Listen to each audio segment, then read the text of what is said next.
വോട്ടോട്ടം എന്നുള്ളത് Pathanamthitta private bus സ്റ്റാൻഡിലാണ്.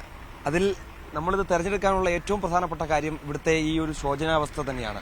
അതായത് ഒരു മഴ പെയ്തു കഴിഞ്ഞാൽ, ഇന്നലെ ഉണ്ടായ മഴയിൽ ആണ് ഈ ഒരു ഇത്രയും ഗുരുതരാവസ്ഥയിലേക്ക് കാര്യങ്ങൾ പോവുകയും ചെയ്ത് ദീർഘകാലമായി ഇവിടുത്തെ ജനങ്ങൾ പറയുന്ന ഒരു പ്രശ്നമാണ് ബസ് സ്റ്റാൻഡ് നവീകരിക്കണമെന്നുള്ളത്. അതിനുവേണ്ടി പല ജനപ്രതിനിധികളും ഇതുമായി ബന്ധപ്പെട്ട അതിന് ഫണ്ട് വകയിരുത്തിയിട്ടുണ്ട്. ഒപ്പം തന്നെ പണികൾ ആരംഭിക്കുകയും ചെയ്തിട്ടുണ്ട്. ഏകദേശം 2 വർഷത്തോളമായി ഈ ഒരു ദുരവസ്ഥ തുടങ്ങിയിട്ടെന്നാണ് നമുക്ക് ഇവിടുത്തെ ജനങ്ങളുടെ പ്രതികരണത്തിൽ നിന്ന് മനസ്സിലാക്കാൻ സാധിക്കുന്നത്. ഒപ്പം തന്നെ ബസ് തൊഴിലാളികളുടെ ഭാഗത്തു നിന്നും ഉണ്ടാവുകയും ചെയ്യുന്നത്. അത്തരത്തിൽ ദീർഘകാലമായി ഇവർ ആവശ്യം മുന്നോട്ട് വെക്കുമ്പോൾ പോലും തന്നെ അതിനൊരു സ്ഥായിയായിട്ടുള്ള പരിഹാരം കാണാൻ സാധിക്കുന്നില്ല എന്നാണ് ഇവിടുത്തെ നാട്ടുകാർ പറയുകയും ചെയ്യുന്നത്. ഏതായാലും അതിനുവേണ്ടിയുള്ള ഒരു ഇടപെടൽ ഇത്തവണയെങ്കിലും ഉണ്ടാകണമെന്നുള്ള ആവശ്യം നാട്ടുകാർ മുന്നോട്ട് വെക്കുകയും ചെയ്യുന്നു. തെരഞ്ഞെടുപ്പ് അടുത്തതോടുകൂടി തകൃതിയായി ഇവിടുത്തെ പണികളൊക്കെ നടക്കുന്നതാണ് ജനങ്ങൾ പറയുകയും ചെയ്യുന്നത്. പലരെയും വിഭിന്നമായ അഭിപ്രായങ്ങളാണ് പലരും പറയുന്നു. അതായത് ഓരോരുത്തരും വിശ്വസിക്കുന്ന പാർട്ടികളുണ്ട്. അതുമായി ബന്ധപ്പെട്ട് സംസ്ഥാന സർക്കാർ കൃത്യമായ ഇടപെടലുകൾ നടത്തുന്നു എന്ന് പലരും പറയുന്നു. പക്ഷേ അത് കാര്യക്ഷമമാക്കുന്നതിന് വേണ്ടിയുള്ള നടപടികൾ ഉണ്ടായിട്ടില്ല എന്നും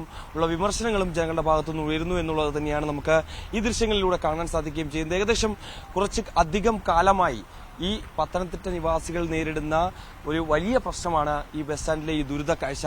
അതാണ് നമ്മൾ പ്രേക്ഷകർക്ക് മുന്നിലേക്ക് വെക്കുകയും ചെയ്യുന്നത്. അത്തരത്തിൽ അതിനൊരു സ്ഥായിയായിട്ടുള്ള പരിഹാരം വേണമെന്നുള്ള ആവശ്യം ദീർഘകാലമായി ഇവർ മുന്നോട്ട് വെക്കുന്നുണ്ട്. പക്ഷേ അത് പരിഹരിക്കുന്നതിന് വേണ്ടിയുള്ള ഇടപെടലുകൾ ഉണ്ടാകുന്നില്ല എന്നുള്ള ആക്ഷേപമാണ് ഉയരുന്നത്. മറ്റൊരു പ്രശ്നം നേരിടുന്നത് എന്റെ ഈ പിന്നിൽ കാണുന്ന ഈ മേൽപ്പാലമാണ്. ഇങ്ങനെ അനന്തമായി ഇതിന്റെ നിർമ്മാണ പ്രവർത്തികൾ നീങ്ങിക്കൊണ്ടിരിക്കുന്നു എന്നുള്ളത് തന്നെയാണ്. ഏകദേശം കോവിഡിന് ശേഷം 3 വർഷക്കാലമായി ഇതിന്റെ നിർമ്മാണ പ്രവർത്തികൾ പുരോഗമിക്കുകയാണ്. പക്ഷേ എന്തിനാണ് ഇങ്ങനൊരു മേൽപ്പാലം വേണമെന്നുള്ള ചോദ്യം ജനങ്ങൾ ഉന്നയിക്കുന്നുണ്ട്.